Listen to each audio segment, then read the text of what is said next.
एक युवक ने अनजाने में मामूली ठेले पर योंगजेंग का उच्च गुणवत्ता की नकल 10 लाख कीमती खजाना खोज लिया। वह तुरंत नीचे बैठ गया, उसे उठाकर ध्यान से देखने लगा। दुकानदार ने जैसे देखा कोई बड़ा ग्राहक आ गया, तुरंत युवक की नजर की तारीफ करने लगा। उसने एक ही नजर में सबसे कीमती चीज पहचान ली। दुकानदार ने दावा किया, यह मिंग राजवंश का डो त्साई चिकन कप है। दोस्ती के नाम पर युवक को 6 लाख मौका कीमत बता दी। युवक को उम्मीद नहीं थी। दुकानदार इतना बेईमान, तुरंत उस चीज की खामियां गिनानी शुरू कर दी। इस कप के रंग बहुत चटकीले, उस पर बनी मुर्गी की आकृति मांस के फोड़े जैसी, इसका शरीर बहुत भारी।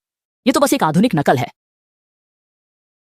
मैं 200 रुपए से ज्यादा नहीं दूंगा, बिल्कुल 200। ये तो बस एक हाई क्वालिटी नकल है, समझे कि नहीं?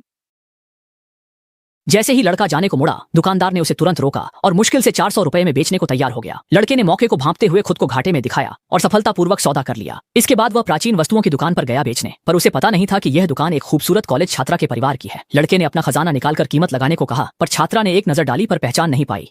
उसने इसे नकली समझा। अच्छा हुआ कि इसी समय छात्रा के पिता वहां आ गए। उन्होंने ध्यान से देखने के बाद कहा कि भले ही यह योंगजेंग काल की नकल है, लेकिन फिर भी यह काफी दुर्लभ है। इसलिए उन्होंने तुरंत ही 10 लाख की कीमत लगाकर यह चिकन कप खरीद लिया। पैसे मिलते ही लड़का तुरंत फिर से सौदा करने निकल पड़ा। यह सुनकर छात्रा भी उसके पीछे पीछे बाहर आ गई ताकि उसकी काबिलियत देख सके, लेकिन दोनों रास्ते भर चले, उन्हें कोई भी संग्रहणीय वस्तु नहीं मिली। इसी दौरान लड़के की नजर अनजाने में अपनी पारदर्शी दृष्टि से छात्रा की परफेक्ट फिगर पर पड़ गई और उसकी नजरें वहीं टिक गईं। अचानक छात्रा डर गई, लेकिन इसी दौरान लड़के ने अनजाने में छात्रा के पीछे के स्टॉल पर रखी एक 50 लाख की कीमत वाली अखबार देख ली। लड़का तुरंत आगे बढ़ा और एक साधारण सा दिखने वाला नीले सफेद चीनी मिट्टी का कटोरा उठाकर उसकी कीमत पूछी। दुकानदार ने सीधा दाम बताया, 5 लाख। ये सुनकर छात्रा लड़के को वहां से खींचकर ले जाना चाहती थी, लेकिन लड़के ने एक ही सांस में, कटोरे की खामियां, फलदार हिस्सा खराब, हानिकारक घास बन सकता है, चमक अच्छी नहीं, यह साधारण लोकगीत जैसा है। 1500 की कीमत पर दुकानदार ने तुरंत हाँ कर दी। अगले ही पल युवक ने दुकानदार से कहा कि वह स्टॉल पर रखे अखबार से कटोरे को अच्छी तरह पैक कर दे ताकि वह गलती से कटोरे को तोड़ ना दे। घर लौटते समय स्कूल की सबसे सुंदर लड़की ने उसकी खिल्ली उड़ाई कि वह तो बस एक बेवकूफ है, लेकिन युवक ने उसे कहा कि वह आगे देखे, एक बार में ही वह बड़ा मुनाफा कमाएगा।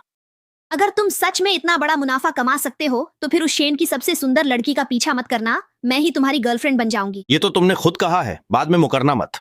जो मुकर्रा वो कुत्ता। इसके बाद दोनों प्राचीन वस्तुओं की दुकान पर लौट आए। ससुर ने बस एक नजर डाली और तुरंत 8000 में कटोरा खरीदने की पेशकश कर दी। ये सुनकर स्कूल की सुंदर लड़की तुरंत गर्व से भर गई, लेकिन युवक ने कहा, यह आप पहले रख लीजिए, और भी चीजें हैं।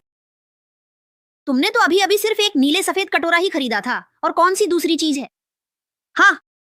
अरे छोटा यांग, अब और मत छुपाओ, जो भी अच्छी चीज है सब निकाल लो।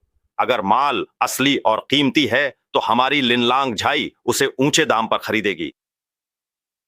चाचा झो, मैं उसी की बात कर रहा हूं।